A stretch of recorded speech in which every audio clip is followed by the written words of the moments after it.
What is up, everyone? It's your girl JJ. Yeah, beats here, and we're gonna be talking about why I'm still getting paid for Stranger Things. Yeah. So apparently, this guy had a minor role in Stranger Things, but he's still getting that cheddar. So let's look into the video. 50, actors and other crew members have been given a share of the ad money that their show makes from reruns on TV. The industry calls these residuals. Ooh, it's like here's that leftover peasant money that no one likes. Let me just spit in it real quick. Here you go. But whenever streaming services like Netflix arrived on the scene, those residuals just disappeared. Hollywood Bruh. hated this, and this is one of the main reasons that they went on strike and shut down the entire industry for 6 months in 2023. Except I played number 2. Bro, it took 10 years to get that fixed? That's crazy. Bro, wait, how long was Stranger Things 2? Bro got himself some little stubbles right there. He went from baby to, I mean, he still looks like a kid, but like a older man kid. I'm sorry, that was a stupid joke. It's probably the hair, too. It's the hair. He went from bald to wow! Luigi. Stranger Things 4 all the way back in 2021, over 3 years before the strikes happened. Wow, 3 years. Yes, How long ago was he? passive income from my role in that show. What was Stranger Things 4? So why have I been Or is that getting the first one? passive residuals for a Netflix show since before the strike even happened? How much money am I even making per month now? Let's break it down. It's March 2021. I just wrapped filming my first ever professional 2021. That was 3 or 4 years ago. Yeah, it's about to be 4 years. Wow. So yeah, he probably became if he wasn't an adult, he just became an adult. That's crazy. I'm just does he have different eye colors here? I can't believe it's been 4 years already. That's crazy. role of number 2 in Stranger Things, and I've been getting paid Does he have something in his ears? $1,000 a week for my time on the show. Which Oh, he have earbuds. This was the most. This video is supported by Raycon. By Raycon. I'm sorry, I saw the earbuds. I'm like, I had to do it. money I'd ever been paid for anything, and I'm not expecting. Oh no, he was not a kid. I'm sorry, that he had quads. He must have been a teenager adult, bro. Like he said, I ain't no little boy. For streaming shows, and I assumed I wouldn't be any different. 2 years passed. It's now January 2023. Show's been out for about 6 months. Everyone loves it, and suddenly, I get letters in the mail addressed to Tristan Spone from SAG-AFTRA. I opened it up, and it read, "Residual payment for the Hellfire Club." In addition to my upfront payment of the show, I was sent a check of $200. Hey, 200 is 200. Seems very small, but there's a lot more to the story, so stay with me. I was pleasantly surprised I didn't appear in that episode. Spoiler alert, the character doesn't even appear until episode 5. That's crazy. I saw another episode addressed to my name, which this time read, "Residual payment for the monster and the superhero." Episode 3, another episode I didn't appear in, and yet I received a check of $440. Hey, that's double. That's double. Bringing the total to $640, which seems small right now, but we'll break it down to monthly income when we get to the total numbers. Oh wait, present. is he getting it in the month? Random checks from Netflix in the mail for episodes I don't even appear in. To understand all of this, we need to first understand what residuals are and how they used to work on network television. Teach it to. Contrary to what most Okay, by the way, it was so funny when we were watching Stranger Things 4 and they want us to believe that 11 is still 11, but she's clearly got through puberty. It was just like, girl, you ain't 11 no more. It was so weird. It's like, she's not a kid anymore. She's a growing woman. Believe traditional residuals actually do not give cast and crew a percentage. Maybe she was a teen at that point. The money generated from ads does influence it. On typical network television, a production studio will fund and create a show and then license it out for reruns on different television networks. For example, Friends was produced and created by Warner Brothers. Bruh, people say the cast of Friends be getting the crazy. I was gonna finish that and then I remembered Matthew Perry did play Chandler. I'm like, dang, rest in peace. But And then you have Mariah Carey. She's like just add a couple millions, or a couple, a few more zeros into 10 million for All I Want for Christmas. I don't know how she makes so much money with All I Want for Christmas Is You, ooh baby.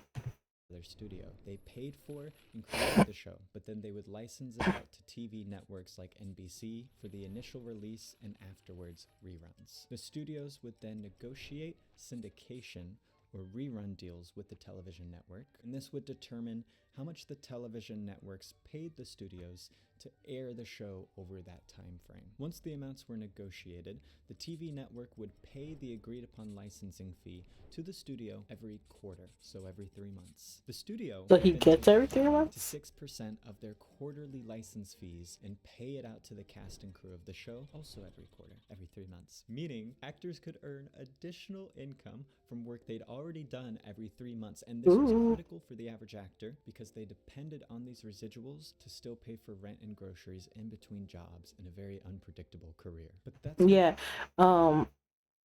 There's this Girlfriends, I think it's called.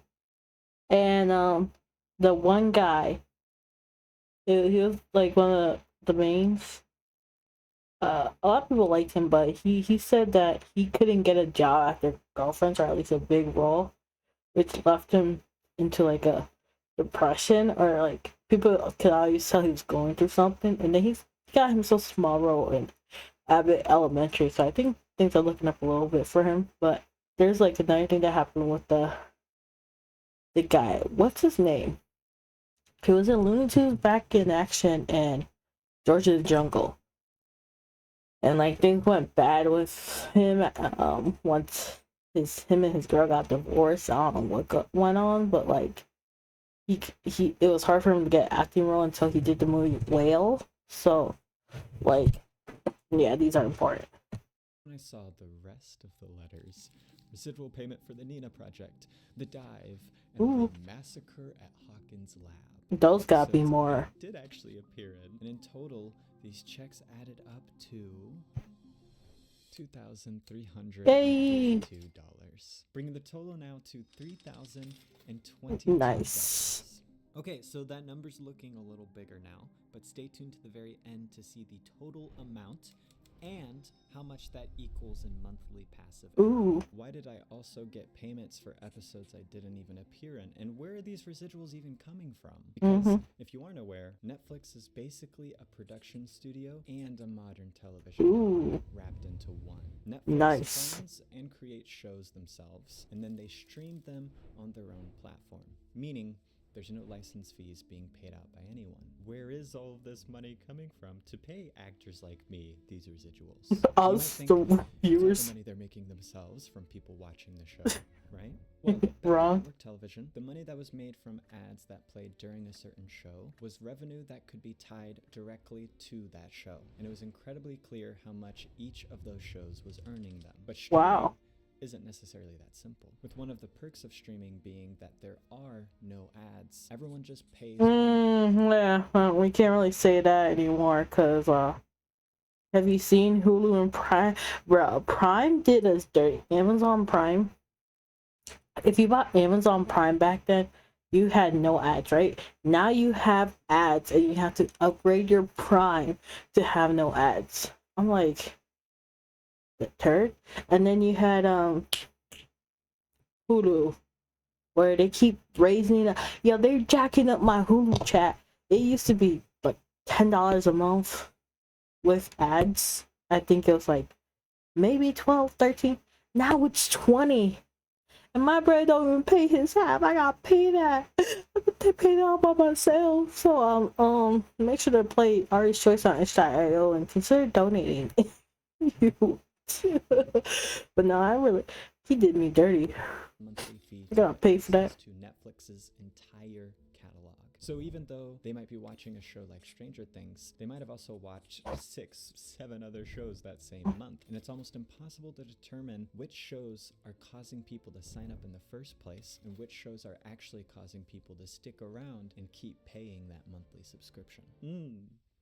So this must be why Netflix didn't pay residuals, right? And why actors and writers had Right. to go on strike last year. Except I was getting residual payments from Netflix since before the strike, and that's Mm. also why I got 5 additional checks in Ooh. the mail a year later in November of 2023 For $11? $1,578, bringing the total number now to $6,600. Ooh. We're getting closer to that final number, but I was not ready for the last batch of checks that I was going to get. Despite what most people think, Netflix did pay residuals to actors before those strikes even happened. The way Netflix and the other streaming platforms calculated it wasn't really that fair. The equation took into account 3 variables: the total actual Yo, it's either Netflix watch this video and they're like, oh my goodness, look at him know the stuff. Let's hire him. Or Netflix will be like, dang, he knows the stuff. We ain't gonna hire him no more.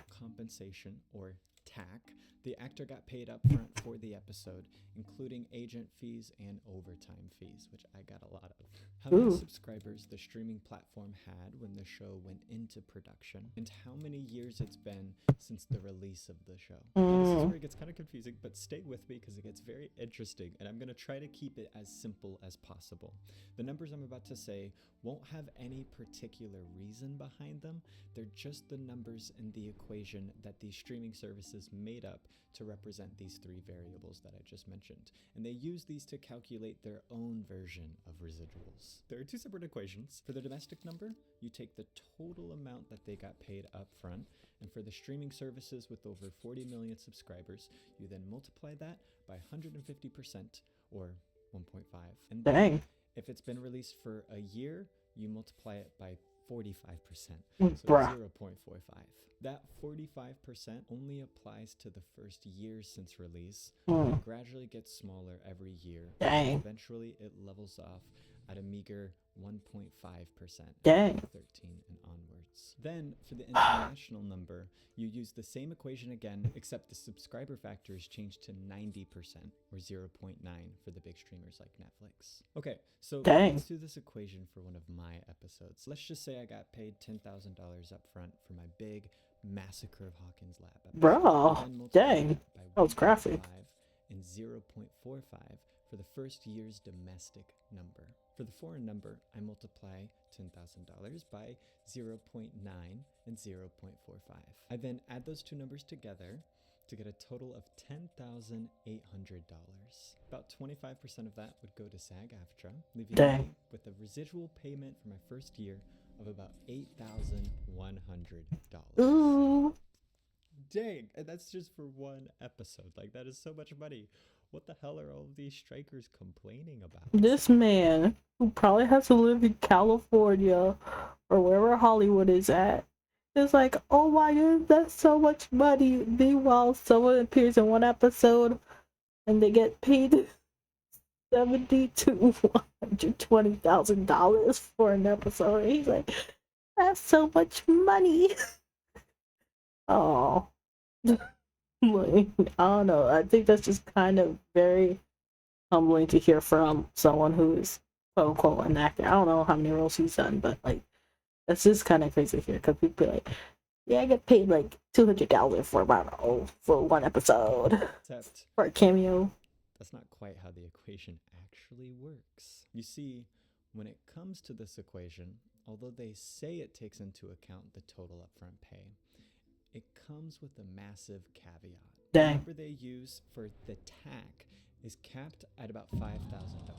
Bruh. Anyone who earns $5,000 or more upfront per episode will receive the exact same residuals. The Bruh. actual residuals for one of those episodes would have been Half. around $4,000 for Yep. the first year, and still be decreasing each year after. Bruh. It's still pretty good for me, but the reason it hurts others is because it doesn't take into account the performance of the show or how big of a part you played in its success, which is apparently why the creator of Squid Game decided to make season 2 and 3 for Netflix, because the show was incredibly popular, but he hardly saw any of the money that the show made for the first season because Dang. the residuals don't calculate for that. And it's why Kimiko Glenn from Orange is the New Black, a show, by the way, that's getting quite old now, entered production whenever Netflix had way less subscribers, meaning this equation becomes even more lackluster. Ooh. Shared a TikTok showing she was now getting residual payments of just $27.30. Ooh.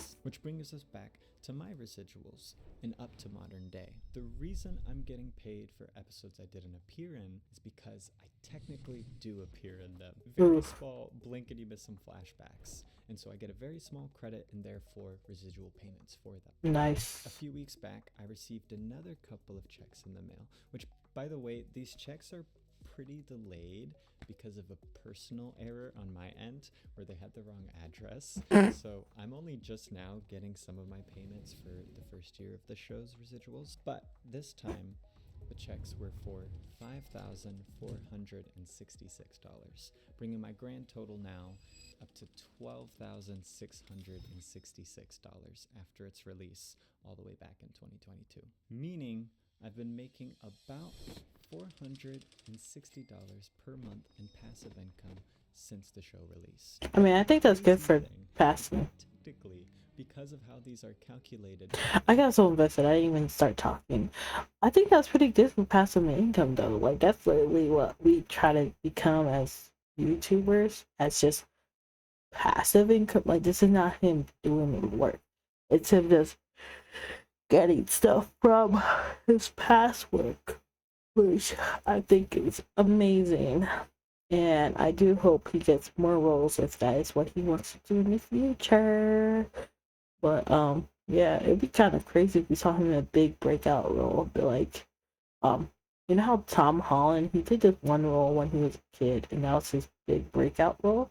It'd be crazy. He's not gonna be Spider-Man. I mean, maybe he could be, but it could be some kind of role he does, and you'd be like, oh my god, I'm still getting paid for it. Cheddar. making a similar amount in residuals per episode as Millie Bobby Brown, David Harbour, and the rest of the main cast. And even though the show broke streaming records, we're all earning similar amounts to the majority Ooh. of other actors on different original Netflix shows, no matter how high the viewership is. And most importantly, most of those actors can no longer live off of those tiny fixed residual amounts like they could with network television residuals. And that is why the actors went on strike in 2023 and arrived at the new deal, which now accounts for the show's performance. For original shows viewed by at least 20% of a streamer's viewer base within the first 90 days of its release, actors and writers now get an additional bonus payment on top of these Ooh. fixed residual payments, so that they can share in the show's success. If this deal was in place whenever I first filmed season 4,